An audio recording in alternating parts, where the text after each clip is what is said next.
లచ్చక్క TV మా ఊరి వంటలు వీళ్ళ గురించి ఒకటి మాట్లాడతాను.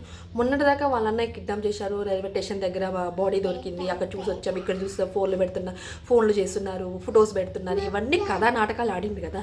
అసలు వీళ్ళ అన్న చేసిన హైయెటిక్ డ్రామా ఏంటంటే అసలు ఎంత మంచిగా యాక్టింగ్ చేసిండండి ఈయన. సో ఆడాడ బొల్లాడి వాళ్ళ ఇంట్లోనే వాళ్ళ కట్టే ఇళ్ళలోనే ఒక మూలను పడి ఉండి కిడ్నాప్ చేశారు. అసలు ఏంటంటే ఆయన ఇలా వాము ఏమి డ్రామా నాయన అనేది, అసలు అది డ్రామానా? అసలు ఎంత నిజంగా జీవించిపోయినావు. అసలు నీలాంటి వాళ్ళు ఆస్కార్ అవార్డు ఇవ్వాల్సిందే. ఇలాంటి వాళ్ళకి ఇలాంటి పెద్ద పెద్ద అవార్డ్స్ ఇవ్వాలి. లేకుంటే మరి ఇంత అసలు యూస్ కోసం ఇంతలా దిగజారుతారు అసలు కృష్ణ గారి మీరైతే. కొద్దిగా కామన్ సెన్స్ ఉందా? అసలు ఆ లత పిల్లోడు పడుకున్నానే చూడకుండా అయితే ఎత్తేసుకొని మా మామ అని అంటుంది. ఆమెను కూడా చెడగొట్టినావు కదా నాయన నువ్వు. ఇంకా నెక్స్ట్ ఎవరి మీద ప్లానింగ్ చేద్దాం అనుకున్నావు? ఆల్రెడీ ప్లాన్ చేసే ఉంటావు. సో చూద్దాం నెక్స్ట్ వీడియోలో. సో మీకు నచ్చిందా? అయితే సబ్స్క్రైబ్ చేసుకోండి, మర్చిపోకండి, అండ్ బెల్ ఐకాన్ కూడా క్లిక్ చేయండి.